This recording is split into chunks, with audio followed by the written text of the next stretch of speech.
Welcome to Festival of Fights 2022 in the beautiful Riverside, California. The sun is out and people's fists are out because we got mad fighting games here in the Riverside Convention Center. And welcome to PlusFramesGG. We're going to be hosting a lot of the anime games here today. As you can see, we got Granblue Fantasy versus Booted Up, Multi-Blood Type Lumina, and Guilty Gear Strive action coming at you a little bit later. But yeah, we got a treat. A ton of high-level Granblue Fantasy versus players here. Some that you may know, some that are coming out of the work for offline, and it's going to be fantastic.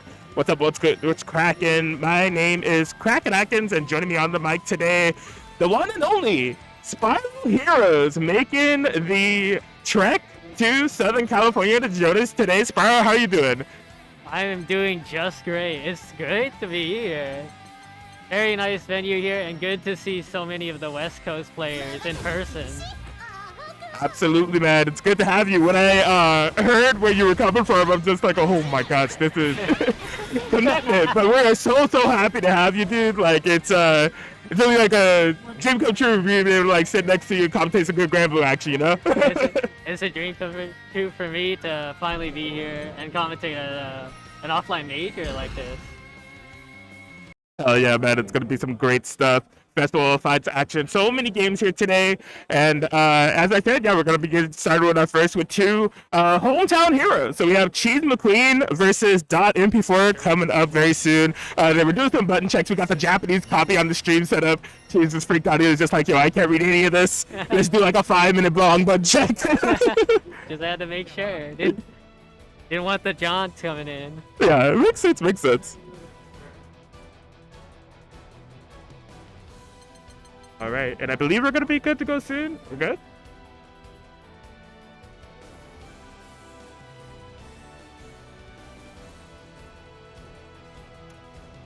Yes, definitely be sure to check out the brackets, exclamation point bracket. There are a ton of games here, even beyond Granblue Fantasy versus like Smash Ultimate, Dragon Ball FighterZ, Tekken 7, MK11. Marvel is really big here. There's like, so take the amount of people that are here for fighting games and like triple it, and there's that many people here for pinball. Like, yeah, I was rather surprised at the amount of people just entering the pinball. Oh yeah, apparently the California pinball community is mean. Like, it's fierce. Like, there's like a whole bunch of people here for pinball. The pinball like venue has its own other like side room. So yeah, the pinball competition is crazy. I think there's also an anime convention going on like in the other ballroom. Like, it's definitely lit here, but it's well spaced out in terms of like the fighting game area. Like, plenty of room to move around the house. Like all these people, it's really cool, fun vibe we have going on here.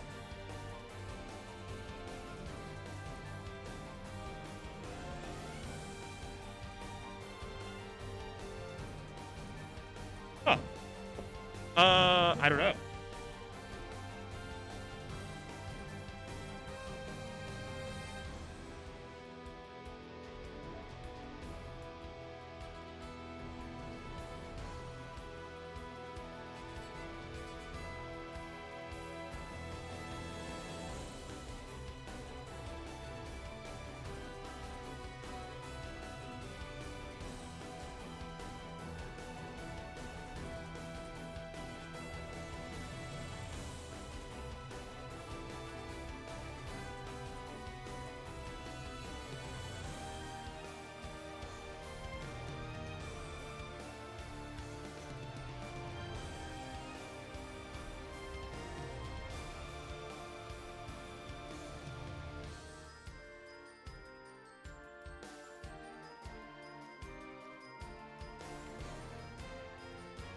Yeah, we'll be getting things started here for you guys shortly. Hopefully you guys are tuning in with some of the context, because I mean, Frosty Faustings just happened recently.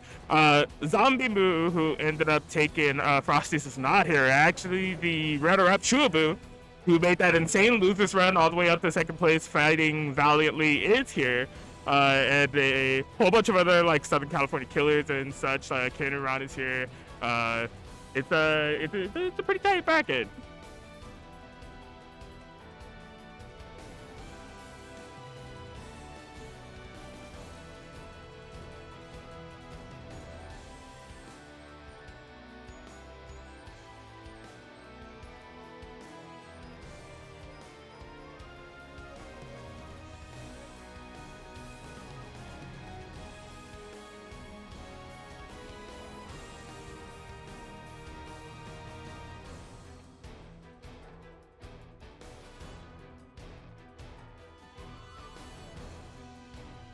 I was wondering if you could tell me a bit more, because I haven't seen too many. I've heard of .mp4. He's been grinding online a fair bit. I met Cheese over at Frosty's.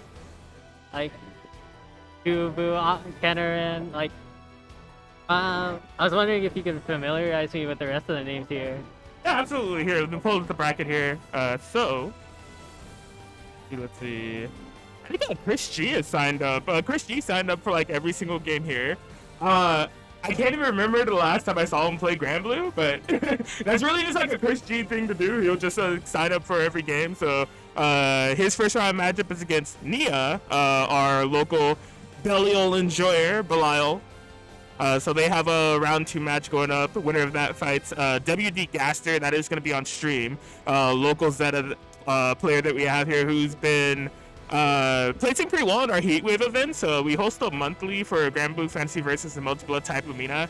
And we've seen Gaster putting in work there both times. Shuaboo and Sakabato. So Shuaboo you should be familiar with if you've been following Granblue over like the past year or so. Very, very solid 6 player. Also has like a whole bunch of pocket characters, you know, the Soriz and the Loane in the back going to be going up against Sakabato. Sakabato and ThiccBlades played in a super close match. Grand versus Percival, so Sakabato was able to take that. Oh, OrijinTREE! How did I forget OrijinTREE, man? Oh yeah, of course. Yeah, he's a tree. He's my main inspiration to learn Beelzebub. Yeah, because like my character crisis in this game is like crazy, but watching OrijinTREE play, I'm just like I wanna be like OrijinTREE when I grow up. The nicest guy, but the meanest in bracket. Yeah, that's always how it goes, man. You know, like those people with the nice attitudes, you gotta look out for them, man. They're the nerdiest players.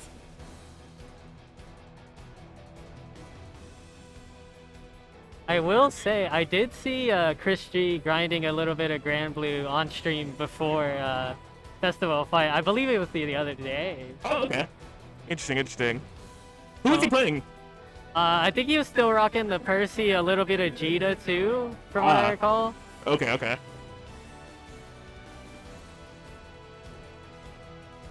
Good to get a rundown of the rest of the names here. Yeah, so OrijinTREE will actually be fighting the winner of this matchup. Kinneron will be fighting the winner of Dadpool and Shatani. Oh my god, who does Dadpool play? Dadpool is like kind of coming back to the game after a bit of a break. I think he plays Matera, if I'm not mistaken. Matera kind of like rare in my opinion nowadays. Like you don't really see a lot of Matera. So it'll be interesting to see if they're able to etch it out over Shatani, who, if I'm not mistaken, is playing Avatar Belial. So that'll be funny. Yeah, Shatani is primarily, well, Shatani is kind of a all over the place gamer. Like definitely really strong in multiple types of meta playing Vlav, and has some Strive results as well. And they're also, it's a funny first round matchup there because they're both just kind of coming back to the game after long hiatuses. But Shatani has we were talking about this a little bit last night of like the knowledge check factor when it comes to Avatar Belial, and like Shatani definitely knows some stuff, so I don't know if Dadpool's even seen that stuff. It'll be fun to figure out on the fly. Oh, he's playing good.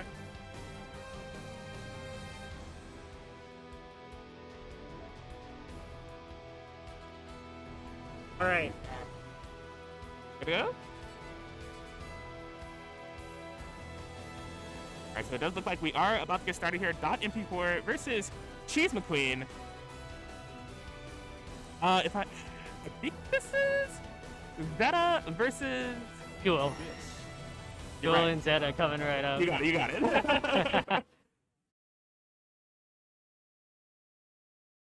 All right. Yuel versus. Yeah, here we go. Always nice to see some Yuel on screen. You know, one of my personally one of my favorite character designs here is, you know, her kind of like approach to Granblue Fantasy Versus is something I haven't really seen in fighting games overall. Just like the way that she's so evasive and her mix-up potential up close and things of that sort. Definitely can be a menace of a character to defend against. Versus like the more solid, like mid-range type of control that Zeta brings to the table, you know? Yeah, that is going to have to really well place those two to try and keep out the advancing 5N from Yuel. I'm not too sure how scary it'll be on offense, especially dealing with Rhapsody. She's gonna have to be careful about the multi-hit, but We'll see if .mp4 is gonna be locked down. Believe in victory. All right, well, here we go. Game 1, Festival of Fights 2022. .mp4 and CheeseMcQueen already starting off strong with an anti-air. Alright, we see the knockdown coming over for it. Frame trap coming in, losing out the turn with the Infinite Wonders. And another jump in to get the knockdown with the Arvis. Steve is currently on a roll right now. Dot getting ready to play some video games. Not being allowed to before the catapult with the far 5M. He jumped low, not able to get too much more, and only a small punish over with the 2L. Arvis letting it rock, and a knockdown coming over with the Starless Sky. Yeah, had maybe a big opportunity to like change the pace of the game, give that knockdown in the corner. The Cheese just immediately escapes, fires back with hits of their own, gonna be able to take round 1. Yeah, I definitely felt like Dot was playing off the back foot for the majority of that match. Just a big anti-air call there from Cheese really gave him a lot of momentum. He's gonna be able to get something more going here on this engaged start. Offense started over by Cheese, a bit of chip coming over there. Punish on the Rhapsody Crimson Cleave though. Yeah, this could be some of the momentum that Dot was looking for in the round 1 paying off in dividends in this round 2. Just has Cheese cornered, trying to find a way out, utilizing the Reckless. No dice as we're still stuck in this corner. Under Yuel's wrap, tries to fill out mix-up. Not much, but so much damage has been done already. Yo, just standing there, hopping there, menacingly. Well, Sequence not gonna miss it out, and this time choosing not to cash out though. Rhapsody, Rising Split coming in clutch. A good chunk of damage, empty jump throw. Beautiful. Cheese.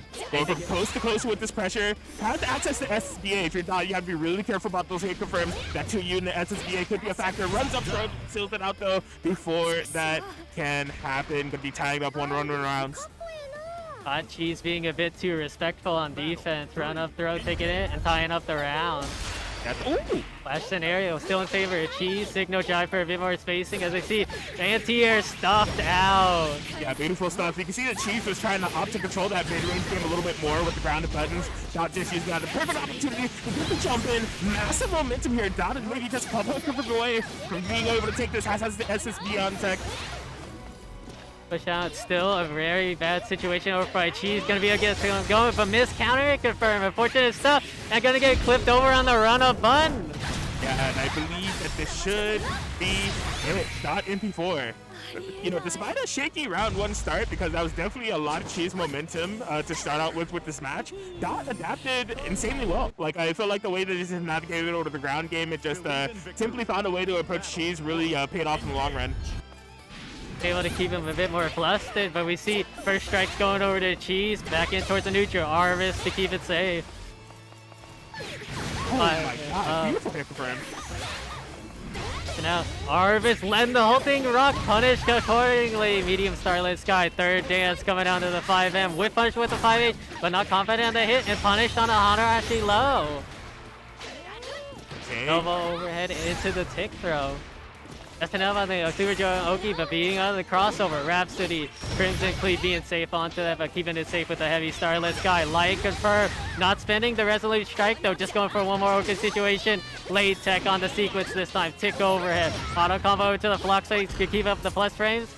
Cancel to the third stitch. Jump in punish over on the Infinite Wonders. Oh my gosh, yes, punching in the SSBA. My waifu, tackle waifu.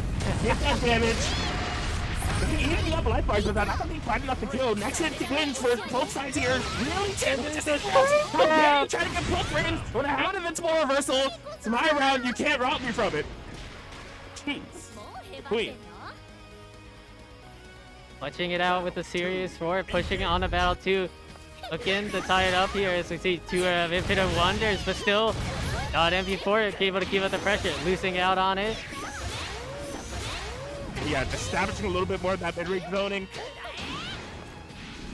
Towards the neutral, falling Arvis coming in clutch here, looking for a Hien, but MP4 remaining patient on defense. Super jump out, anti-air for your troubles. Ooh, good ball coming universal overhead. Third dance call out, 2L check, crossover to the other side, and there it was. Nice catch over on the Rhapsody, ready to call out the multi-hit on the 5M. A blow. Early tech over the run-up throw. Hanarashi block. Still safe from that range, though. Doubling it up. beating it out this time. Standard light pressure. 2U up into the Infinite Wonders. Just looking for a bit more chip. Close into it and not ready for the UOH from that range. All right. Yeah, great. Yeah, and these two are really, I feel like you can really tell that these two definitely have a lot of matchup experience against each other. Like just the adaptations they're being made kind of like on the fly, kind of knowing how each other are going to approach to the matchup and just kind of navigating around it. Going down to the wire, absolutely, between the two of them. MP4's got a good start going here. Stare pressure out. Rhapsody to beat out the UOH cancel. Harvest for the crossover. No tech. Stagger pressure out once again. Here, too far for the throw. No whip push coming their way. Disrespected the negative phrase with the Yan though. Look, it's only minus if it's respected. If I got the DP afterwards, it's a frame trap. Gotta hold that. Back over for it. Able to interrupt the Infinite Wonders before it can resolve. Push back into the corner. Close heavy. Still looking to take a turn back. 2M check up. Super jump. Too early on the 2H. And that's a serious roar coming in. Oh my god, yeah, I know. First to two setting, 1-1 like this, that is a crucial anti-air to miss. It hurts. In-game and outside of the game is like pretty much putting Dot on their last resort here. Can't afford any other mistakes like that, as Cheese is one round away from staying in this winner's bracket, moving on to the top 8 qualifying match. Trying to battle 2, keeping it safe with the advancing Harvest. Doubling up with the falling, too far out to get the 5M. First strike's going over to Cheese. Big no drive for the space control, and just keeping him out with the 2Ms. Yeah, and this is kind of cycling back to what we saw at the beginning of these matches, right? Of just Dot struggling to get in. Cheese maintaining that mid-screen game so well and not allowing for the snowball effect of Yuel to get started. But a beautiful check on the run-up there from Dot in P4 to go back into the corner. Counter hit starter. We're seeing some momentum get started here for Dot. And we see the Crimson Dance coming out for it. Solid knockdown and the life lead as well here. Delay up. Just the laser quick combo for CheeseMcQueen. As we see, take overhead off of the 2L. 5M up, and same thing from Ramos' end, but not going to be enough to kill. But on the next wake up, speedy for you troubles. Yeah, I feel like those meaties and delayed meaties have definitely been coming in favor of Dot. We haven't seen a lot of wake-up throw attempts for Cheese. It's been like either block or wake-up mash or like fuzzy mash from Cheese. So big counter hits coming into play for Dot. We'll see how this shapes up in the final round here. Dot before CheeseMcQueen. Giving us a nail biter for the first time. But how it started is maybe how it ended. That big anti-air, that Cheese momentum coming to play. Very consistent with those anti-airs, but MP4 is still going to be able to find his way in. Fox play, Rhapsody cancels as well. Doing great on defense with those parries. Yeah, absolutely. Look at Cheese going for the universal overhead. Just inching for any time for his thing and find out Dot here to try to close this out. But Dot not going out without a fight. And those throws coming into play now. On the full couch confirmed. Same thing with that 5M. Too far off for the throw. Yet again, missed whip punish. Hanarashi beating out with the 5L. Crossover up into the hard knockdown with the EN. MD jump out. Tried to bait out a reversal, but Cheese remained patient. Push back into the corner. Hanarashi whiff on the Ugetsu. No big punish. They're strapping. Oh, it's going to be contact. Not air blockable in the latter part of the phrase, but it'll cancel to the super. The tick throw off of the scramble is going to be enough to take it, though.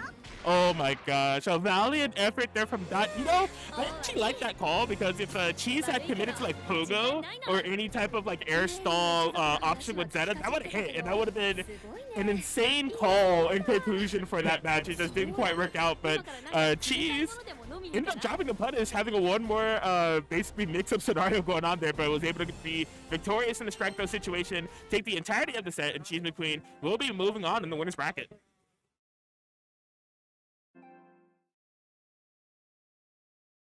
Yeah, beautiful stuff. That is going to set up for CheeseMcQueen versus OrijinTREE, which I'm sure we'll be having a bit later. Be sure to follow along with the bracket at home exclamation point bracket to pull it up. Some of the other matches, I'm not sure what we're going to be having up next, but a lot of the top 8 qualifying matches have been deduced. So Shuaboo versus Sakabato should be coming up eventually here. There's also the potential of ChrisG and WD Gaster. That is something else. Not a matchup you see every day, and probably a matchup that's never happened, to be quite honest.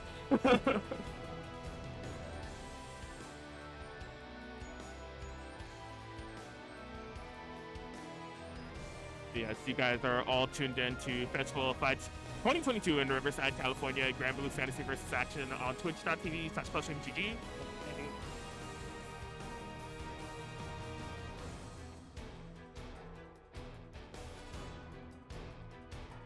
Yeah, so we have a lot of those top 8 qualifying matches deduced. We're actually going to be jumping over to some losers bracket action.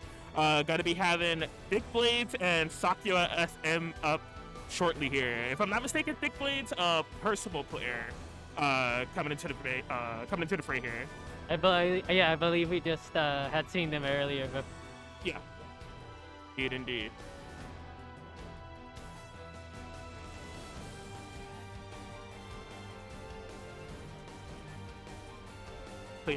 Depending on the winner of this would be fighting the loser of OrijinTREE and Cheese. Yeah, ThiccBlades, another local hero that I've seen entering a good amount of anime games, even beyond Granblue Fantasy versus. I think I've seen them also play some Guilty Gear Strive. You know, we do some Guilty Gear Strive enjoying from time to time. But strong player, you know. Looking to see some Percival on the screen. We did see the, it wasn't on stream, but we did see off stream the Sakabato versus ThiccBlade match. And I think ThiccBlades was, came out on top over Sakabato's Fairy. I think there was like a Fairy counterpick that was happening initially. They were able to best that and forced out Sakabato's Grand to close it out. But it was a really, really close match, so.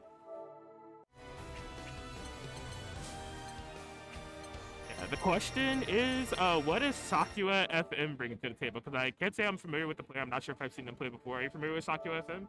I don't believe so. In all of like the online bracket, they've not familiar to me. For sure. I think they have a Gargura mask, so I'm already kind of a fan. We'll see how this shapes out. Hollow Live SakuyaFM. Soriz. We're going to Soriz over here. Interesting.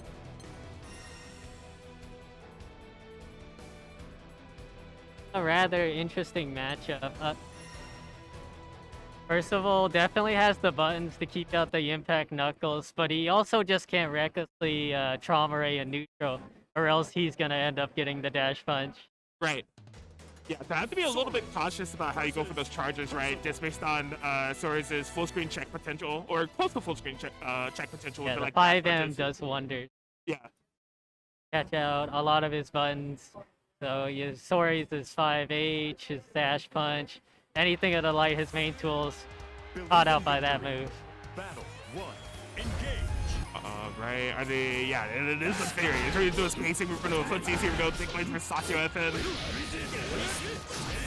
There, back out. Muscle Fury, not able to get too much, a ton of poking. We see on Zundan, and there it is. 3 stacks of trauma ray. Super jump to avoid out the medium impact. Letting it out this time. Plus on block from it, though. Not off of that, but still choosing for the medium flat set. 5 stacks on deck. Oh my god. Yeah, the Sakuya aggression here, he's definitely dictating the pace of the entirety of the match. It seems like ThiccBlades is just trying to get some space, navigate around, gets that universal overhand touch. SakuyaFM cornered here.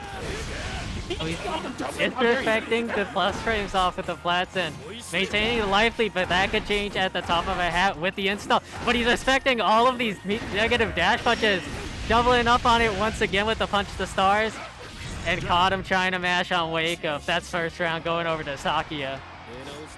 Yeah, that was quite the statement to make, to commit to that many dash punches with the amount of reversal options that Percival had on deck. I mean, we were talking like, this is a game that has kind of like one button DPs and like the SB was on deck. There's a lot of things that could have interrupted a bunch of those dash punches, but they just enforced that mix-up game so well to delay the reversal.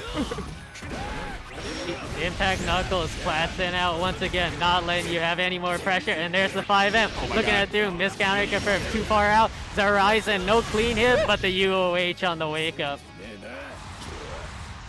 Beautiful stuff. I actually think it's ThiccBlades with the first one. Believe in victory. Either way. We're just gonna go right into it for game 2. 1 stack of trauma ray, super jump to avoid the impact. 5 H's coming out from both sides. First strike's going over to the ThiccBlades. Oh, okay, yeah, try to disconnect. I gotta be careful. Gonna be. Plus trades for the max, but no check. I like it. Eco jump right into the tick throw. Egg seal out, too far out for the Onzundan, but still maintaining out the life lead. Air in favor of ThiccBlades, keeping up with the pressure with the JH. Air stall to avoid out the impact. doubling up, delay of 2H, no punish on block, but still able to turn back with the jump in. Same thing with the Mach. Oh my And God. the Yomi coming out +2 on it and still trying to go with the flat set. Respect. Oh my God, yeah, you do have to imagine how long the Soriz dash punch are going to be able to come into play while Sakuya has DX stock. Like, so long as Percival is on the lookout. Oh my God, no, right And there it just was, like you said, can't go for the trauma raise and Nuzil kill that easily. Yeah, it's gonna be up to the Percival player here to kind of just like get a sniff out of how Soriz is approaching, and if they have access to any reversal options to throw like a DP or SBA, just smack them. Because you need to like not allow for Soriz to gain that ground so consistently and efficiently. Regardless, Saka has been doing good. One solid hit into the horizon, and that's already 30% of his life gone. Missed counter confirmed, but still keeping up the pressure with the UH on hit. Run up, throw, not looking too good. Meaty flows heavy, but still checking the check after the on-tuned, and plus on block with it, doubling up with it once again. And we see finally ready to respond back. Neutral jump throw bait, but Thick not falling for it. Bad situation for him, very close to chip, but still keeping up the pressure. Punch to start, delay up, and the 5M to keep out. Great stuff there. Percival just keeping it slow, you know? Battle 3, engage. Feel the aggression as you see JU, what a whiff punish. First strike's going over to it, tick overhead, in and out, and interrupting out the button. No stocks out, so the flat sets are coming out right into the trauma rate. DD up, stagger pressure off the lights, reset it back with the Mahat, and caught out another check. Schneiden coming over for it, missed out Linko. Impact Knuckle coming over for it though. Neutral jump JM, and the lowing wolf. on that dash punch. Right in the closing moments of that match to call out coming in clutch. And yeah, I want to get a confirmation of who won that. Give me one moment. Okay. Yeah, that was actually a ThiccBlades on the Percival. We'll take that 2-0. Oh yeah, the name. Oh.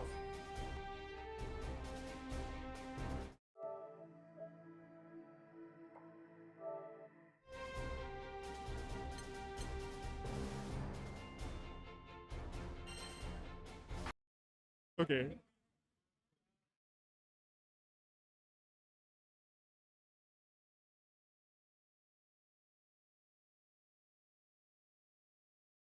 Character select.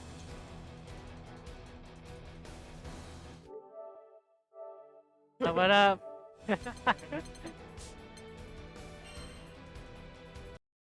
Spiral here making the trek to Southern California to join us. We're not worthy, but we appreciate it. I'm definitely not worthy, but I will try my best to be so. You've been doing fantastic. Great commentating here with you. It's, we got a fun match coming up here because it's I heard a little bit of the banter as they were sitting down. So it is going to be Dadpool and Shatani. As I was prefacing earlier, two players are just kind of coming back to the game and still filling things out. So when they were sitting down, they were just kind of talking to each other, just be like, "Oh yeah, man, it's been a minute since I played this game." But we had the Japanese copy on stream, and they're just like, "Yo, we're gonna definitely need to do a button check." I don't even know the buttons in English. Like, I'm gonna figure it out in Japanese. Like. Yeah, I do think it will be Matera versus Avatar Belial, but I'm not 100% sure about that. Guess we'll get to know in just a moment once we get through fun checks here. Here, right on the player 2 side, Abel coming underway. Yeah, one of the newer characters alongside Vera. Whether you like him or not, he's here. Now, as far as how much you'll be seeing him in the near future and just like over the overall tournament scope, it seems like this character like has been generally agreed upon to be like decent, but like not anything too crazy in terms of like the regular counterpart of Belial. You know, just like some similar buttons in terms of normal Belial, but overall different kit that is a lot more risky in terms of the life spending and overall more emphasis on neutral and zoning and like kind of screen control, but not doing it too exceptionally, just doing it like at a decent level, you know? Yeah, definitely hard to sustain. Avatar Belial here needs to make a lot of reads and a lot of guesses on offense and defense.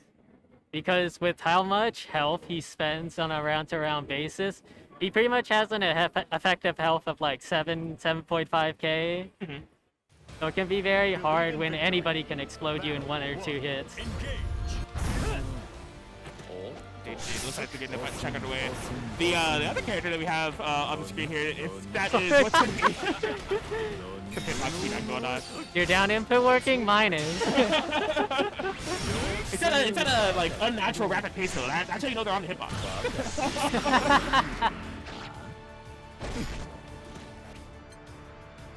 Which one is character flag? Oh my god. Yo.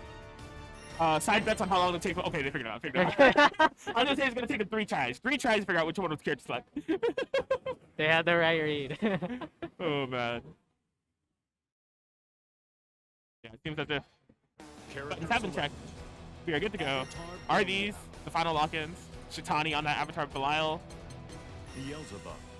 Okay. Dadpool on Beelzebub.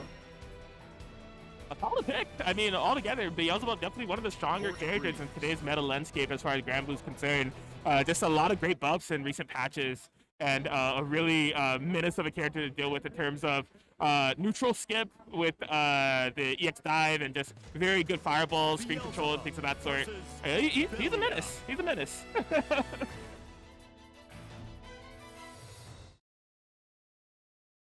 Yeah, let's see what we got here. I think this is going to be a battle of... I think if Dadpool is going to be able to keep Shatani in check before the gimmicks or any type of like the knowledge check games get started, Dadpool's going to be in a very good position. Because like, Beelzebub is definitely the type of character that can kind of control the pace of the match and prevent chaos just through his strong type of approach in the neutral game and everything.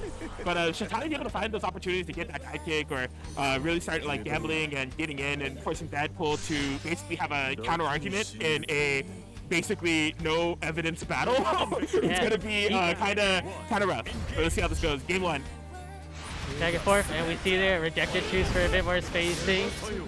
Cardinal Passions and the spacing control with the Chaos Caliber. Second hit, punish the second repetition of the Cardinal Passion, wings the stone right into the Havoc and the packed follow-up. Feel the pressure, able to take the turn back after a close heavy. Unisong to keep up the pressure. Caught out with the low karma for the whiff punish though.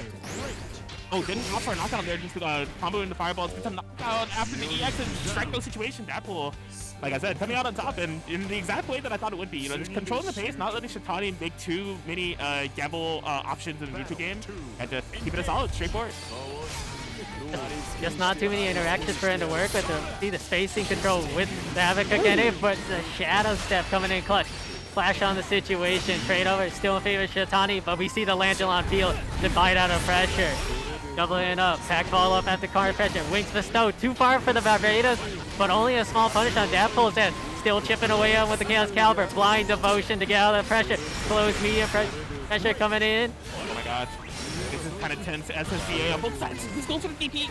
Other way coming for it. One touch situation for both sides. Havocooks coming out to try and keep up the control of the zoning.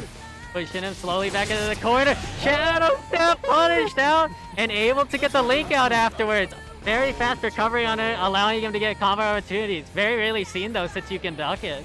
But you know able what? to work Dadpool out may for not him. be aware of that, you know, because I think the main way that we see Dadpool trying to get around the laser is through teleporting. We haven't seen him try to duck it once. I don't know if he knows stuff. Yeah, that might be a big knowledge check comes in, letting him pull through over with the laser. Langelon field, already doing a good chunk. Crossover coming in clutch on the Karma. Cardinal Passion for the wall bounce. 5H up, too far out for the medium one. And we see the Balif dive kick. No link coming over with the 5 frame.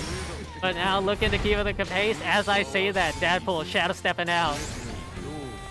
Okay. Very interesting full screen mind games that we see happening. Couple of players here. The hit from here, Dadpool couldn't capitalize off of it entirely. Just trying to get these last few. Oh, and kill some help. All these blind devotions on the run-ups coming in clutch. Plus on block with the Karma. Block on the tick over it. Caught out with the low. Neutral jump throw bait. But the close line catching out the delay button.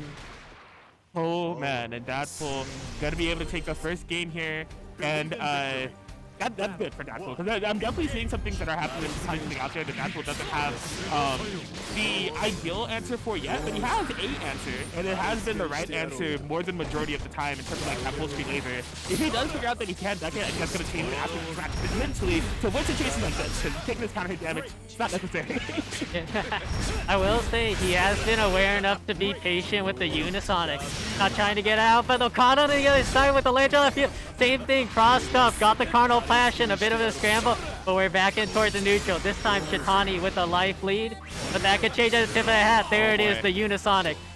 Well placed, looking to beat our reversal. Shatani remain patient, wings bestowed, and able to get the air confirmed. No full convertible with the super, and another blind devotion. Not enough to kill with the easy input, but we see Habakkuk, AU packed, and plus on block.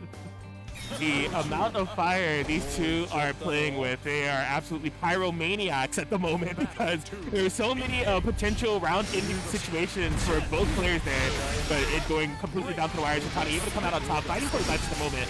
Oh, wings bestowed, interrupted out with the black flies. Plus on block with the Karma, tries to get cheeky with the Ibarra UOH, but ready with the check. JL still has the black flies to pressure with, but a 1-0 whip punish going over Shatani's end. Hard knockdown with the AU pack. Auto combo, stagger impact, counter confirmed. No rejected truth. Unisonic catching him out for the neutral though. Okay. Things are getting a little bit tense here. You can see Shatani trying to take it a little bit slower, but yeah, when it comes to just straight up, if Shatani's not using laser and just straight up ground projectile game to two of them, Beelzebub does come out on top, but Shatani able to find that final hit that they need, going to the SSBA, and I mean, I'm Belial enjoyer, but I gotta say his animations are sick for his supers. The base boost is pretty sick too. So good, so good. Tied up here, Shatani and Dadpool 1-1. Dadpool gonna be committing to the Beelzebub. Momentary action coming on today in 2022. We saw from success for that Beelzebub. So we got first strike's going over to Dadpool. Train it back with the Habakkuk's. Still keeping up the pressure as we run in a bit more neutral on Dadpool's side. Whip punish on the JU. AU pack coming out for it. Just gone with the immediate. Tries to reset on hit though, but getting a feel for your troubles. What a bait on the blind devotion, pushing him towards the corner. But we see Destructive Delusions and the rejected troops coming along with the medium black flies. More space control coming over with the 5U, a bit more chill. And caught out trying to move with the Karma. Not gonna cash out though. Heavy black flies for keeping up the plus frame. Same thing with the Unisonic. Auto combo stagger pressure. And should be able to catch him out with the DF Thora. Not enough to kill, but a decent chunk to start us off with it. Run wings bestow, fell up for the plus frame, and disrespected it with the field. Before things got too crazy, Dadpool pulling out the EXDP just to get out of there, avoid Shatani, come back there. Dadpool's gonna be on point for that decision. And what an anti-air coming on the Unisonic with the 5U. Counter confirm, missed out onto it. Then we see delayed up on the Unisonic. Doubling up with the Chaos Caliber, good chunk of damage. Not ready for the Shadow Step. I have to say, I'm immensely impressed with how Dadpool has been able to navigate the neutral game. We were a little bit worried about how the gimmick potential of Avatar Belial will come into play, but he's just found his own answers. And like I said, although they're not the most efficient ones, he's navigated the neutral impeccably, somehow outspacing and outprojectiling Avatar Belial without having to touch lasers. Literally a hit away from being able to take this. Now it's do or die for him, but not going to be able to get it going. Punish on the spot dodge. And that is game 3 going over to Dadpool. Deadpool without the E's. Going crazy right now, 2-1 win over Shatani. Solid stuff. And I mean, that can be the difference maker when it comes to matchups like that, because I would guarantee that's the first time that Dadpool has ever fought Avatar Belial, but just due to his strong fundamental approach and just having the problem-solving nature that he has in multiple games, because Dadpool is definitely a gamer in all different types of titles, he's able to figure it out, and it definitely paid off in dividends there, just keeping Shatani in place, not allowing for anything to get too crazy, and taking the game. Beautiful stuff. Yeah, there was not a lot of big damage interactions there. Both of them were really just looking to box each other out with the zoning and some of the small, closer range situations. No big wall combos, just fundamentals and zoning coming out. Yeah. Great stuff. So yeah, if I'm not, let's look at that bracket. What did that do? What did that do? Dadpool and Shatani? Oh, okay, so that qualified Dadpool to fight Keneron for a chance in top 8. In fact, all of those top 8 qualifying matches have been deduced up until this point.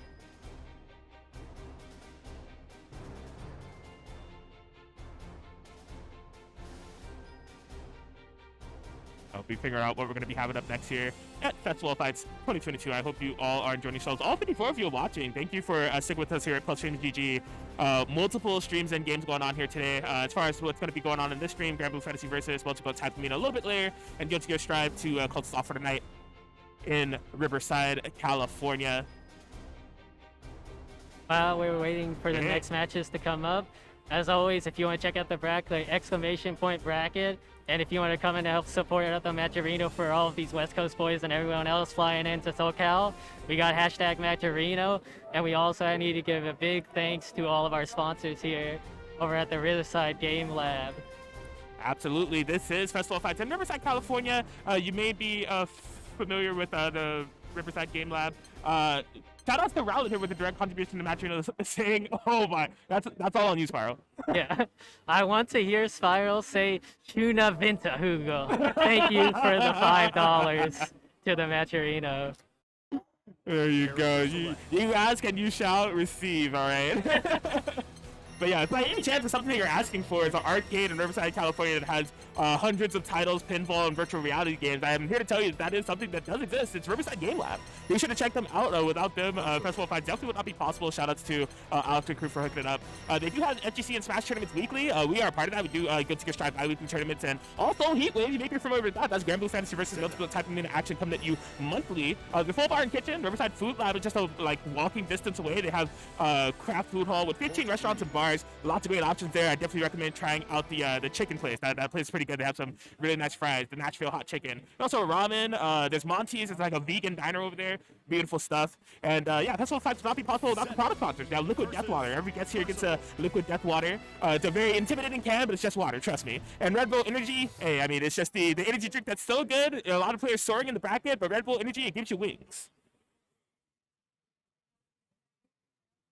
So yeah, shout outs to all the sponsors here at Festival of Fights, but we do have a match coming up. WD Gaster and ChrisG gonna be doing a button check there, and like I said earlier, this is a matchup that I would imagine has never happened before. Just like Gaster, SoCal centric, a little bit in the online tournament circuit as well, and ChrisG definitely, who I would believe is a player that is just coming back from launch Granblue, trying it out here since it's here, because just ChrisG just signed up for multiple games.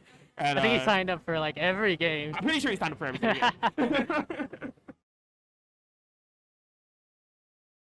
Yeah, I'm going to be interested to see how this matchup plays out here. Hopefully he'll be able to. Oh no, did they go to that? I love it. I love it.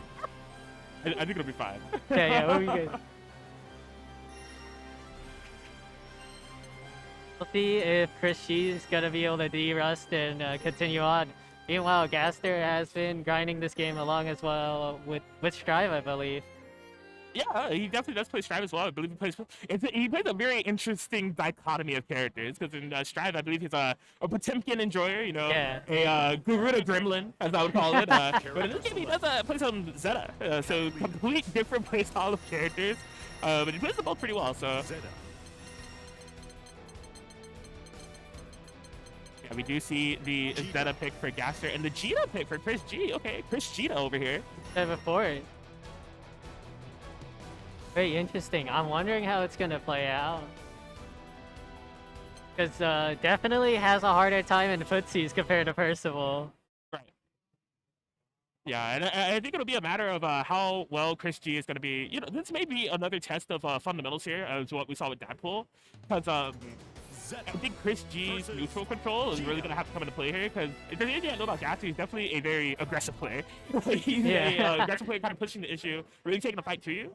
So ChrisG's composure and just the presence in the mid-range game and anti-airs and such to make sure that Gaster can't get that approach going is going to be pivotal in this matchup if he wants to remain victorious. That'll be pretty stressful in the first two situations. Having said that, ChrisG does have the experience, for sure. Yeah, absolutely. Battle 1. Here we go, the buttons are checked. We have navigated menus, and we are here. Game 1. Already putting the EXPA, and you see Gaster taking the fight to ChrisG immediately. Falling R is coming over for it. Disaffecting the negative frames. Not able to get too much from that Rhapsody Rising split. Another one coming over for your troubles. Spending it all here. No punch over the 2M, but gonna be able to fire his way out of the corner with the super jump. Yeah, Gaster getting a lot of momentum here, but ended up spending a good amount of resources. Somehow has found them locked themselves in the corner. ChrisG's looking like insanely slow, like a snail pace slow here. It's kind of trying to get a feel for Gaster, get a feel for the approach. Unfortunately, ChrisG hasn't been able to get too much of the punishment here. And as I say that, jump in to beat out the Infinite Wonders. Ball bounce off for it and choosing to save on the Regan lane. Next range trap, fakes it out and doubling up on the jump in for the throw bait, beating out the Rhapsody, but no full convert off of it. Still winning out in the air-to-air, and now he's got the life lead. Oh my gosh, yeah, the minimal approach, like, it's a very minimalist kind of ideology that ChrisG is working with here. Just like, you know, in and out. He's in and he finds his hits, or if it's blocked or whatever, and then if he doesn't get anything, he doesn't overcommit, just resets back to neutral, and then every time Gaster jumps forward, he either DPs or jumps back. Like, he's not letting Gaster get space without having to really be mindful of how they do so. Now ChrisG definitely taking the fight to Gaster. Gonna make sure the adaptation necessary from Gaster in order to contend in the rest of this match. And we see full sequence off to it. Empty jump, but once again, missing out on the rising split. Emptied it out though, baiting out the rising sword. No whip punish, but caught out trying to move, pushing out from corner to corner. Still giving for the advantage, doubling up on the UOH on Gaster's end. Dagger pressure off of the auto combo. Falling Harvest, no whip punish, and a hard knockdown. That coming in for Gaster. Okay, Gaster finding a way to get stuff started. I don't know what side that hit on. That's what the guard button is for, but we see push back into the mid screen, blocks on the W2U, back into the full screen neutral. Flash on the projectiles, 5-in if they're over with the Regan Laves. There was a big whip punish on that landing from the dive there. I believe there could have at least been an SPA from ChrisG to capitalize on the damage, missing out on a big opportunity there to actually close off the round. Gaster taking a little bit of a more defensive approach here, just sending out those beams. You recognize that they only need a little bit of damage. Any hit can do it against ChrisG here. Mixing it up though, push on through. Only got the single hit of the Ascendancy though. Still a one-touch situation, but punish on the Falling Harvest recovery. First game going over to ChrisG. Just a cool, calm, and collected approach there from ChrisG, not being deterred by the fact that they were just a mere decision away from dying, getting that reaction super to knock down one more strike throw situation if necessary, and was able to close it out. And ChrisG just really making a statement here with this Djeeta. He is starting off with the offense off of the Vorpal Blade sequence. Stagger pressure off the closed medium, able to cycle it on through here. Calling out the frame trap and the counter confirm off the rising split. Empty jump right into the low high, but ChrisG able to block it all out. All right, yeah, gonna be able to get the EX right guy. I don't imagine we're gonna go SS or SPA here. Yeah, just gonna catch out with the DP. Oh, wow, he's actually gonna take it. Putting him on the one-touch situation at the very least. Reset on hit. Spot dodge over in the series throw. No! He dropped his Neo Deadly Rave input. He didn't do the simple input, and that allowed for a gap for Gaster to fire back with an SSDA. And although it wasn't like it was definitely a good momentum shift, but ChrisG definitely still has a little bit of life to gamble, but they need to be careful. And no miss punish over on the rising split once again here. No safe jump denied. What awareness going over by ChrisG, pushing it through with the Vorpal Blade. And the Falling Harvest, bit of a scramble, not able to get too much as they go back in towards the neutral. Just trying to run in the 2L. That had to be one of the most unfortunate fatal errors I've seen with Djeeta gameplay there from ChrisG. They had the super conversion. They spent all of those resources in order to get that super, and the drop just allowed for Deputy Gaster to find an opening and find the round, taking full advantage of it. And Rhapsody out, still has the heavy version, doubling up. Another counter confirmed for his troubles. He sent him out, pushing him slowly from corner to corner. All those safe jumps, tick throw off to the rest of the JU series. Doubling up once again, right to the low. High, Rhapsody, jumped right over. There it is. Okay, yeah. Imagine ChrisG's gonna be looking for that patented sweep knockdown. They've been going for it time and time again. Find it, safe jump set up. We'll see Avari allowing him to fight back out of the corner a little bit as he go back in. Once again with the Falling Harvest, keeping his safe spacing on that meaty hit. ChrisG is so content with the neutral game, despite having Gaster cornered, just allowing for the spacing to happen, saying, I have a full screen to work with, I'm going to leave it up to you to approach me, and try to get my counter approach where I can. The thing is, Gaster has been varying your approach so well, up until that very point, leaving a gap open for the 5-8 match, and we're going to go straight to the SSBA. ChrisG, gonna be able to put a round on board. With the Skyfall coming in lock, we got a tied round count, but set point for ChrisG. Yes, I will be interested to see how this shapes out here. Because I feel like if those situations happen where ChrisG is backing off but Gaster has the life lead, I feel like Gaster is still kind of taking the bait and trying to get in on ChrisG. They should utilize those lasers a little bit more to force ChrisG to feel the pressure to try to approach, you know? Oh, you see all these jump-ins as well. Been jumping quite a lot to try and catch him out though. Raw bar and coming over for Gaster. I like it. Double overhead and the whiff on the throw. So quite punished over with the 2U. Rhapsody right to the knee assault. Caught onto the other side. And once again, no fear on these jumps. Okay, I'm gonna need the full one this time around, 50. Alright. See the Xanif coming in, a good chunk of damage. Still in the wake up situation. Neutral jump throw bait, but a jump back over for Gaster. Low high. Once again, respecting the jump ins, and that's gonna allow him to take it off of the tick throw setup. ChrisG able to bring it together with that Djeeta. Beautiful stuff. And like I said, just a very minimalist playstyle. Like, definitely feeling some Kingdom Hearts vibe from that play. It was just super simple and clean. Like, as soon as I really like the way that ChrisG kind of counter approach for Gaster's approach. Like, you constantly saw when Gaster like jump in the mid-range game or try to approach, ChrisG like jump back. He's like, no, I want to keep it at this pacing. I'm gonna throw my fireballs. I'm recognizing that you're going on an approach no matter what. So if I'm able to meet you with anti-airs or with punishes, I'm gonna go for this time. And on that same vein, there was no fear from ChrisG on jumping forward as well. A lot of jump ins, just catching out Gaster and not ready to anti-air them either. Indeed, indeed. So that does qualify ChrisG as our first participant for the Granblue Fantasy versus top 8. Granblue Fantasy versus top 6 will be happening a little bit later. In fact, right after this, if I'm not mistaken, in Peppa Never Sleeps stream. So be sure to be on the lookout for that. We're going to be figuring out somebody else to be qualified for our top 8 between these two players right here. It's going to be Shuaboo versus Sakabato, SoCal natives. Two people that were in that West versus East CEO team battle that happened. So absolutely strong players that you're going to be seeing come to the fold here. Shuaboo, in terms of recency, just had that second place finish at Frosty Faustings. A very, very convincing performance with that loser bracket run. They were able to make in the top 8. It was, I mean, I was a fan watching it, being a Soul Cowboy myself. I mean, Shuaboo made me proud, man. He plays very well over at CEO and many of the online tournaments over this game's lifespan. Oh, yeah. Starting out with been grinding, and it's been showing.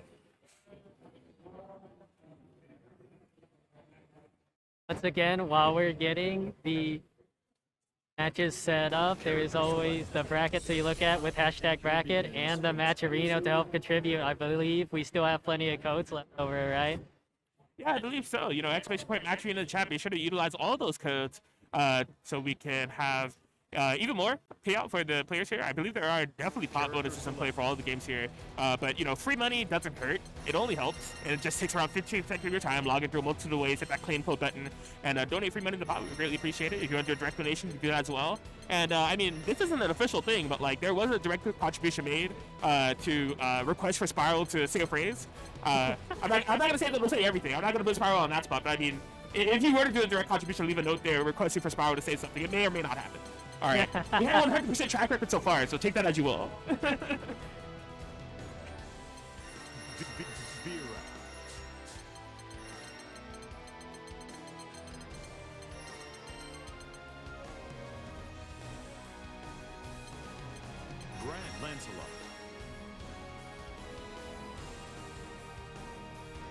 All right, so I do see. Was that Gran and Lancelot locked in? I gotta imagine it's a button check.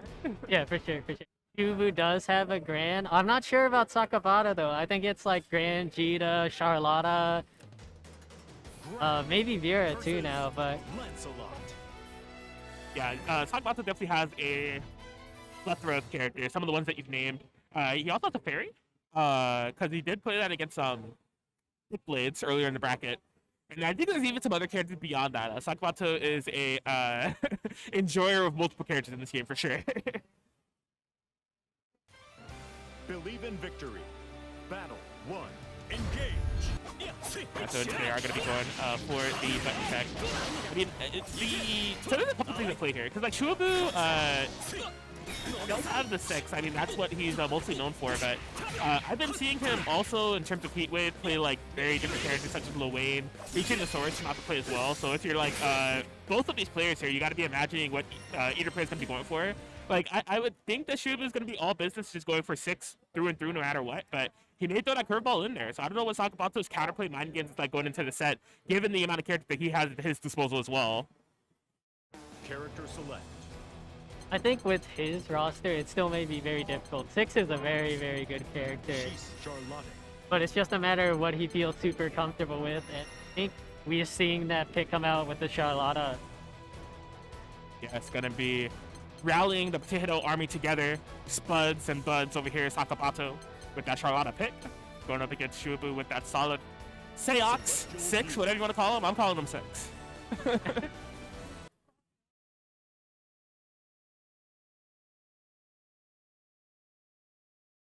Yeah, Sakabato having access to an invincible reversal, which can be useful when trying to defend against the Seox rushdown. And also, like, the wall dives and such, if you're able to sniff those out when he's going to be able to make contact with you, that could be a huge difference maker, because you're not only navigating around that, but also getting a knockdown. So it'll be interesting to see how this comes into play. Yeah, it is actually very hard for Charlotta to deal with the heavy empty hand, but it might not even be an issue. Caught out trying to move towards Illumio, reset it back with the noble strategy, and applying nobility. So another combo, able to take it back, counter confirm, and the crouch confirm as well. Shadow trace forward to try and get the side swap. Double out for the execution, but a mash to interrupt the snake bite. Sakabato just takes the fight to Shuaboo very consistently here. Really just possibly hit from away with SDA in order to close this out, but Shuaboo has gotten started. This is where Shuaboo is so freaking scary, man. He has you in the corner, and let alone having the power-up super activated, and just hitting you with constant strike throw mix-up, debagging, all of like, but Sakabato able to find a way out without a vulnerable DP before things got too crazy and seal out that round. Caught out mashing in a lot of situations there. We'll see if Shuaboo is going to be able to slow it down on defense. Going over for an irrigated demon. Remaining patient. Just looking to call out a shining onslaught with it. JU jump into the other side, and first knockdown going over to Sakabato. Alright, Sakabato definitely came here to play right now, just keeping Shuaboo on the constant defensive and maintaining the spacing very well. Good air fireball stall there for Shuaboo to fight their way out of the corner. Significant. The safe jump setup as well. They've been getting quite a significant punish. Oh my god, tried to go for a really heavy Yomi counter there, but wasn't quite rewarded for it. It didn't have execution or gated demons up, so had to play around with some other stuff like the parry. Cross up onto the other side. Plus frames with the Meteor Delumio. Noble strategy and the JU to chase accordingly. Air gate demons. No whip punch. What a trade over on the heavies, actually. 5-8. Medium execution and the Archdemi kick with the retreat on the Shadow Trace. Oh man, okay, get sniped out of the dive. No link through with the 3,001 talents. Oh, we see. Caught on wake up with the light confirm. Oh my god, yeah, and if you're Sakabato there, it's going to be all mental from here on out, because he was definitely extremely close to making that a 2-0 run and just getting the first game on the board right then, right there. But Shuaboo fighting back for another chance, fighting for his life right now. It's the oh my god, just a bit too late to get the JH. Oh, what a catch on the jump in, faking out the throw with the empty end. Gated Demons able to recover in time and block out the punish. Wasn't ready for the Shadow Chase reset as well. Yeah, Shuaboo starting to feel it a bit here. The adaptations that have been made have been significant and definitely having a lasting impact on this matchup. We're working on a perfect here. And off of the Void Claws, there it is for game 1. Shuaboo's looking real warmed up now. It's a beautiful adaptation through and through for Shuaboo. Sakabato looked absolutely phenomenal in the earlier parts of that match. They took that first round pretty convincingly. The second round went pretty down to the wire, but it feels like Shuaboo has gotten a little bit of a sense of how Sakabato's approaching and just kind of finding ways to get their pressure started. Because when Shuaboo gets on a roll and gets you under their spell of offense, it can be quite devastating to deal with. I will say, Sakabato has been doing a great job fuzzy mashing out of these snake bite and arch demon kicks. But you still have to deal with the rest of it. Punishment over on the Holy Ladder. Auto combo reset. Shimmy up. Not falling for it. Punish over on the air landing. But just a raw bar able to work out. No fear onto. I feel like Sakabato's mindset there was thinking that Shuaboo may go for some type of fuzzy mash or wake up parry option and trying to call that out, but Shuaboo was 5 layers ahead. The wake up button's going to be rewarded with a match point situation here against Sakabato. Sakabato needs to dig deep. Good jumping, respected over JU, winning out in the area, too far to get the 2M, but a punishment over going with the 2L, caught out trying to mash, no crouch confirming, no shiny onslaught to convert over with either. So Shuaboo is going to be able to retreat back over with the Shout Trace. Air gated is getting a bit more damage underway. Oh my gosh, okay. More execution, able to get it, the light, snake bite to run through, just a bit more chip, no decisive hits going quite yet. Meter is on deck for both sides, as we see Shy coming over away, but another check over by Shuaboo. Djeeta Demons caught him with a knowledge check. Another order coming on through, reset off of the close heavy, disrespected the plus frames with the holy ladder, block onto the sheer strike, and the delay check gonna be able to catch out Sakabato. There it is, Shuaboo having a fantastic run. You know, it does feel like it's a set where the score doesn't tell the full story, though, right? Because although with it being 2-0, I feel like Sakabato definitely came into this set with a game plan and executed it pretty well initially. Like, it was something that really felt like it could have been close to like a 2-1 set. It was just like once Shuaboo made that adaptation and was able to get their offense started, it was on Sakabato to try to find a way out of that, or to kind of find that momentum that came into the game with and just couldn't quite get a grasp of that. But it was a valiant effort from Sakabato to do it through. I was pretty impressed with their initial approach, but Shuaboo just a bit too strong. They're going to be rewarded for that strength with top 8. Top 8? They will be fighting ChrisG actually a little bit later. That'll be a good match to see, but I think continuing on with the top 8 qualifiers on winner's side. Indeed, indeed. Yeah, there are a couple of matches queued up. We'll have to see who it will be. As always, while we're waiting for that, you can always check how the rest of the bracket's going with exclamation point bracket, and to come out and support the West Coast Granblue boys and everyone else out here with exclamation point matcherino. Still got plenty of codes left. Indeed, indeed. Gaster Fights 2022 in Riverside, California, picking it up with just fantastic tournament action through and through for multiple games. Good to be offline. Good to see so many faces. Connect faces with names even. I've done a couple of offline events over the past year or so, and I think that's been one of the most fun parts of it is connecting faces with names. You know, faces or names that I may have seen like Discord servers or like online and things like that, and just being able to say, "Oh, you're that person? Nice to meet you." Like, you know, it's really kind of like nice feeling to have, like just being able to see people in person. You know. It's super good to see all of the SoCal players here. A lot of them have interacted with the fair bit, either online or even at Frosty's prior. Right.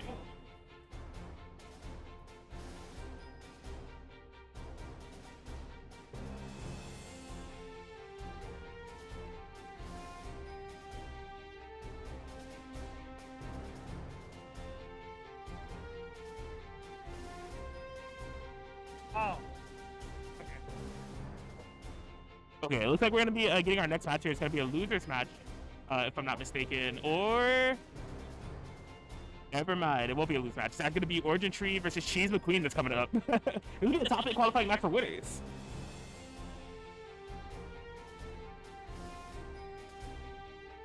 Oh my gosh, OrijinTREE not opting to sit on a chair.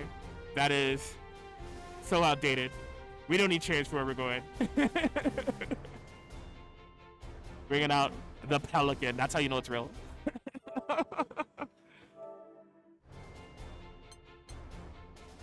When are you gonna elevate though? When are we gonna put the? He needs to put the Pelican on the chair, right? Like he's sitting on a throne, a Pelican throne.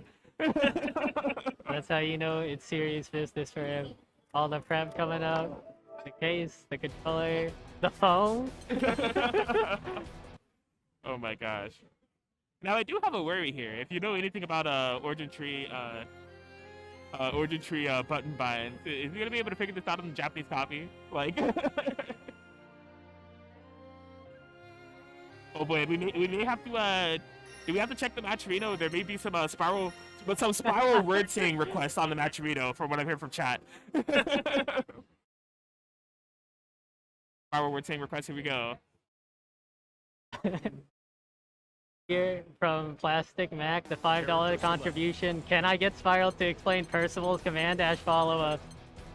So we got going on here from the Lord Strike series. We got the light follow-up, the Schneiden low, which can knock down when it's enhanced with trauma or stocks.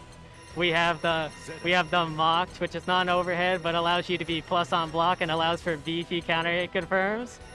And finally, the all-encompassing toolkit for his hit confirms, the heavy Soriz, which allows for some big clean hit damage when it's stocked up. Spiral Heroes, ladies and gentlemen. If you want to hear more Spiral word saying, you know what to do. The direct contribution, and we may or may not do it. We still have a 100% track record. 2 out of 2. Direct contribution, request for Spiral word saying. He's been saying words. He'll say more words for you. Exclamation point Match Reno. Let him know what you want him to say. Oh, man. But yes, beyond Matcherino, there's plenty of other sponsors that we do have to give thanks to. We are in Riverside, California. This is home of the Riverside Game Lab, stocked with hundreds of arcade, pinball, and virtual reality games. They were able to bring some of those to the venue. There's plenty of games being played here. That Guitar Hero Arcade. Mortal Kombat 4, if you're a fan of Quan Chi, he's staring at you. He's here in the Riverside, California area for a Festival of Fights. But yeah, Riverside Game Lab is just a fantastic venue. We utilize it a lot for our Game Lab Good to Your Strive and Heatwave tournaments. But there's plenty of FGC and Smash tournaments that happen there on a weekly, bi-weekly, and monthly basis. They have a full bar and kitchen, some good, drinks and food if you want to order from there. The Riverside Food Lab is also, like I said, just a walking distance away. They are stocked with a ton of options, just pork, Mexican food, Creole, kind of like soul food and pizza. There's a ton of good options there. It's called with 15 restaurants and bars, and everything, from Nashville hot chicken, Thai ramen, just so many good options over there in the food lab. Right next to the Riverside Game Lab, who we have to thank for having us here with this event in the term of Festival of Fights. Product sponsors as well. We gotta give a shout out to Liquid Death Water. It's the most terrifying can of water I've ever seen in my life, but it's literally just water. Every guest here does have a can of Liquid Death Water. And Red Bull Energy. If you look for something that has a little bit more kick, it's definitely not water, but a less intimidating can. Red Bull Energy has you covered, gives you wings, and yeah, it's just been a very nice tournament here for Festival of Fights. Also, shout outs to Captain's Auction, Pinballs and Arcades for Sale in Anaheim, Vintage Arcade Superstore, Vintage Arcades for Sale event out of Glendale, California, and Project Pinball, Pinball Charity out of Bonita Springs, Florida, all for helping us put this event together. As this is not just an FGC event, there's also a ton of pinball, pinball competitors here, ready to play and competing on the other side here in Festival of Fights. But it looks like the buttons have been checked and we are jumping into it. OrijinTREE and CheeseMcQueen are going to be ready to go here shortly.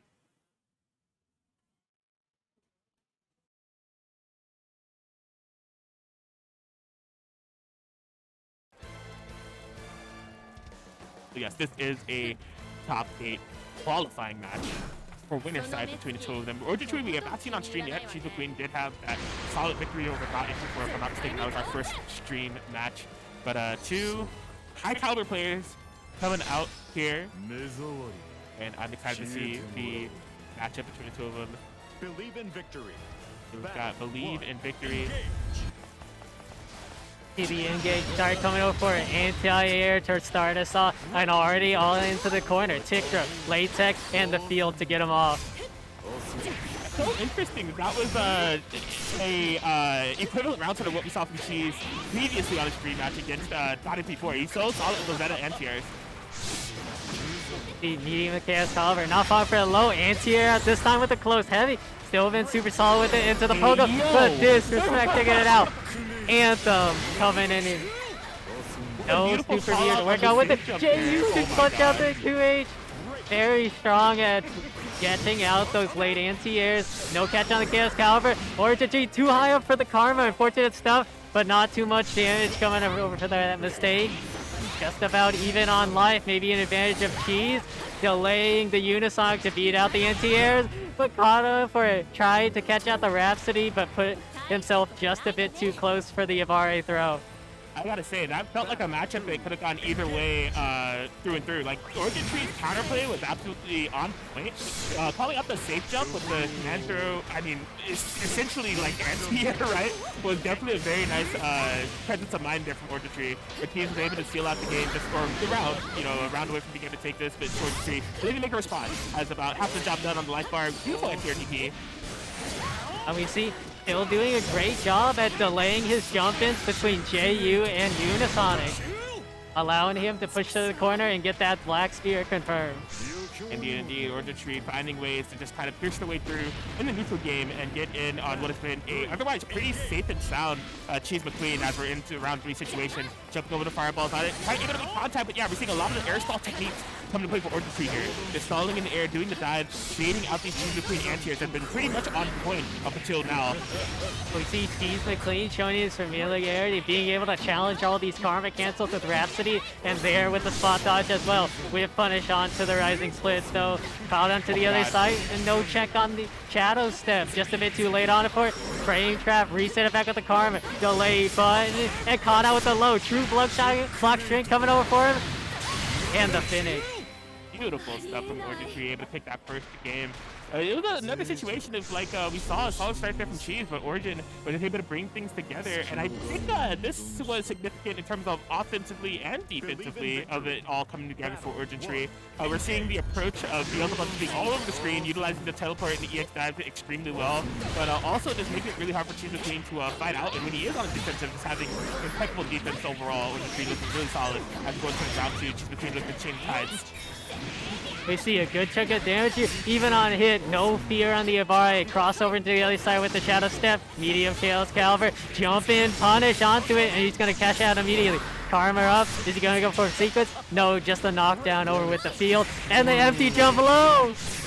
This is big, yeah, getting the entirety of the damage, going to be getting the SPA in here as well. Not quite enough to kill, but significant damage done here. What a nice counter! Counter confirmed, but too far up for the 5H. Fortunate stuff, though. Still going to have another chance to take back this round. Area in favor, no one swap out to the other side and caught the run up with the heavy black flies.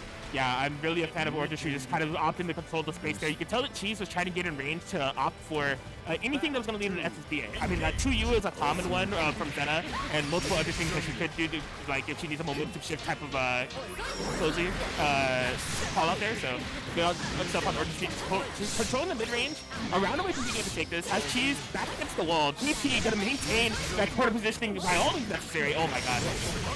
Jump, further the throw, bait, full cycle through here, reset it back, and caught out the check with the anthem. Full cycle out, and that's OrijinTREE coming hot for game 2. OrijinTREE with so many tricks up there. Leave here with that universal overhead reset into the command throw. Grimy stuff. Just the little smirk there from Beelzebub has to. I have to imagine that's how OrijinTREE feels internally for letting a setup like that. But beautiful stuff there. The 2-0 victory. OrijinTREE will be moving on in top 8. Yeah, so OrijinTREE will be fighting the winner of Kinneron and Dadpool.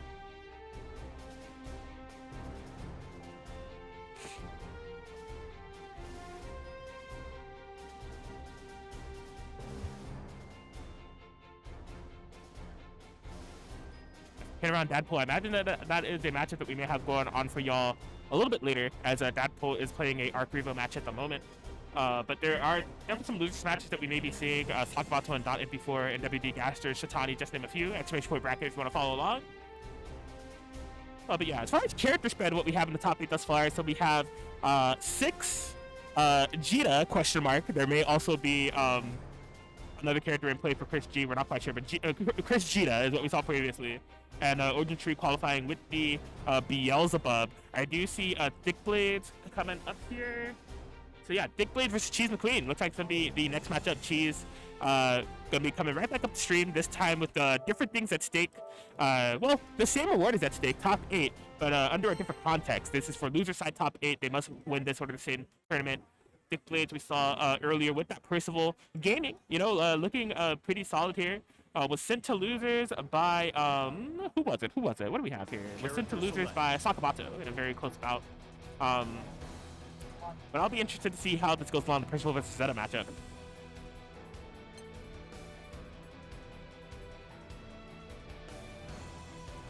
Hey, yo, what do you mean that there's a recent permanent price drop for Granblue Fantasy versus to $20 for the base game and $50 for the base game plus all playable DLC rally? What do you mean by that? Very cool. Well, indeed, I know recently had the permanent price drop for the base game turned down to $20 for all consoles and PC. And now you can get the entirety of what's in Granblue right now with the Legendary Edition priced at $50. Beelzebub.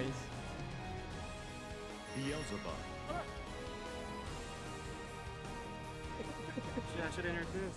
I smoked everybody. Yo, OG original.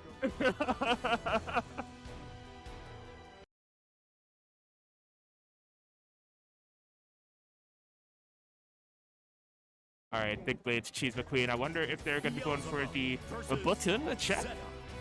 Oh my gosh. Wait, there's a Granblue Fantasy versus Final Fantasy 14-esque copy pasta? All right. If they're doing a button check, I'll do a. Oh my. Wait, no. Wait, what did I just ask for? What did I just ask for? Okay, if there's a button check, I'll read it. Battle 1. Let me see. Oh snap, they're checking buttons.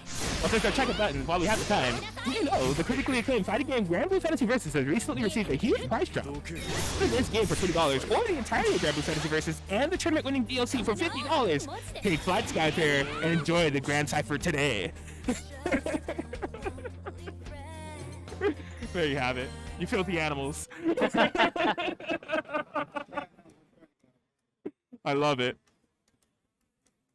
No. Oh my god, in fact, Spiral Heroes were built on such a reputation for its erudite knowledge of ability names of the critically acclaimed video game Granblue Fantasy Versus. Oh, wait, stop, I can't read it! You guys are spamming it too fast! For the personal computer released in 2020 for the PlayStation 4 console and Steam, that Spiral Heroes is said to have personally met and shaken Elon Musk's hand and secure a spot on his next flight into orbit. That's crazy. Intergalactic Spiral Heroes over here. Yeah, of course. Spiral's gonna be in orbit, dude. Oh, no. Are there? When we approach the left here, Spiral was so worried about his amazing accomplishment, he looked us straight in the eye and had this to say. Sometimes he gets smacked with no paddle. He left without another word. The sheer weight of his aura leaving us in utter silence. If there's a part for it. Sometimes you get smacked with no paddle. Very true. That's just how it is. I can't believe it. Okay. I love the memes. But we gotta get down to business. CheeseMcQueen, ThiccBlades. This is for a top 8 position here. Percival versus Zeta. Let's see what we got going on here. Game 1.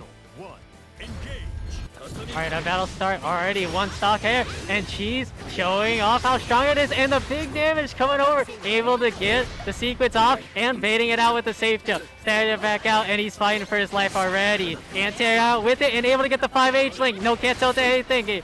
Fuzzy Mash coming in, catch on the other side, but another parry coming underway. Complete aggression coming over with it. Empty jump low, but able to catch him with the second part of the 2U afterwards.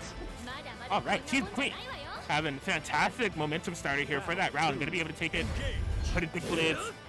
Definitely in a precarious situation here. Gonna need an adaptation fast. We see there was immediately JU to air stall and beat out the 2H. Gonna have a bit more going for him with the 3 stacks of trauma. Let's see if he can get it going. Okay, very good patience here on the strike throw situation, which was not ready for the universal overhead, but so ended up being cracked just a bit. CheeseMcQueen not really up on the pressure. Once again, respecting the negative plus frames off with the flat sand. 2M check, no cover at all. Same thing off of the 5-8. Caught him out with the frame trap. Wall bounce coming underway. And just looking for the knockdown with the pogo setup. JU overhead into the frame trap. Thick is remaining patient out, but still locked back down towards the corner here. No whiff push on the life Platson. Parisian back towards the neutral. Mock 5L interrupt. No sequence cancels anything. But the anti-air with the foot at the crown coming in clutch for ThiccBlades. Beautifully timed there for ThiccBlades. I was a little bit anxious about if that was going to come out in time based on the anti-air approach, but it looks like it was just right on time, able to get that punish. And yeah, why punish for the DP when you punish for the SBA? Guaranteed to kill. Beautiful kind of reaction there from ThiccBlades to type the rounds. The animation for his troubles. We'll see if he's going to be able to keep up the momentum here. Whip punch on the 2-1 with the 5-8. Anti-arrow with the flat set. 4 stack the trauma ray on deck. And he's sitting pretty with the life lead. Hey, yeah, we see ThiccBlades kind of constantly going for those airstall techniques there with Percival, trying to mix up the anti-air timing of Cheese. I mean, that's something that coming into this matchup based off Cheese's gameplay thus far, you gotta be ready for it, because Cheese's anti-air game has been so pivotal in some of these matches. So ThiccBlades making a good adaptation there. We see finally pushing on through, but no cancel into the SPA. Oh, no. Might not have been enough to kill with the X-Steel scaling, but still a massive life deficit for Cheese. He's gonna have to work hard, but just stuffed out of the run-up with the 2U. Yeah, good stuff on ThiccBlades, just staying very mentally composed despite not going for the SB and confirm off that command throw. Just taking things nice and slow. It forced Cheese to utilize a lot of options on the defense to try to escape, and a lot of it whiffed. But Thick was able to capitalize, eventually just taking it at their own pace and getting that game won. Gonna be do or die. He's gonna have to look to take 2 games now to try and get the reverse sweep. First strike's coming over for it. Signo drive forward though. Rhapsody out, doesn't go for the link. Just another pogo setup. Single up into the overhead. Tick throw is gonna get late tech and a 5L check on his own. Flat send to keep out the corner pressure. No trauma ray stack, so he's gonna have to work hard to get another hit here. But he's just poking relentlessly with these medium buttons. Oh my gosh, Thick with the anti-air DP yet again. I gotta say, the adaptation here from Thick has been absolutely fantastic. You know, relying a lot less on like the fireball and stock gameplay, and just going for very solid damage control. Wake up! No fear. Tried to go for the throw bait, but the serious roar is gonna hit raw for 4,500. Gonna tie it up a little bit more, but still at the deficit. Staring back at the lights. 2U catching out the 5H with the infinite wonders. Harvest retreating back, projectile splashing. Oh my god, Cheese is slowly but surely bringing this back. That SSB was a huge statement to make. Recognizing it, trying to go up for the strike. Cheese catches the pills. Opportunity to confirm it to the corner. This gets the low. Cheese. Nice comeback there. Gotta feel good about that one. Just keeping it nice and simple to keep himself going. We'll see if he's going to be able to put himself on the board here as we go into battle 2. Turning out for the infinite wonders. Airstall over the JU. 5H. Cleat into Horizon. That's already more than 30% gone over for it. And tell you with these plasma, it's doing very good to delay it. Catch any form of the airstall. Once again, this time for your trouble. 2L light. Infinite wonders burned again over on Cheese's end. He's going to have to look and fight hard. Signo drive. Harvest, but delayed it too much. I love And that. caught out of the auto combo with the Rhapsody. It was just watching a train wreck for that round happen. Cheese trying to mount that comeback and Thick just having a perfect counter reaction to absolutely every single thing. Even catching the late Rekka back with the sweep was a fantastic check. Thick's going to be on match point for this. Cheese needs something and needs something fast. See, caught off of the air reset. Just going for the knockdown with his Horizon. Doubling up 2U, wasn't ready for the second low. Air in favor of ThiccBlades, just going for the reset on him with the run-up throw. 5H, Lord Strike, walk back to avoid the X-Seal. Only a small punish for Cheese though. ThiccBlades, okay, yeah, finding so much presence in this matchup, they were actually able to get the charge from mid-screen, not feeling threatened by CheeseMcQueen. Mid-range approach, But once again, Oh catching my out the God. delay on the Harvest with the close heavy this time. Avaria with close medium. 2U, safe cancel into it. JL, not going for the strike. And finally able to bite him back with the flat send. And that's going to do it. ThiccBlades, the blades are not only thick, they do be sharp. With that Percival, the percolator over here, going into top 8 territory with that win over CheeseMcQueen. Fantastic stuff there from ThiccBlades. Like I said, saw him earlier playing against Sakabato, was looking pretty sharp, pretty nice, and with that play is going to be able to guarantee the top 8 positioning. Beautiful, beautiful stuff. A little bit of a heartbreaker there for CheeseMcQueen fans, but a solid run there from Cheese. Overall, going to be finishing 9th here at Festival of Fights. Solid set.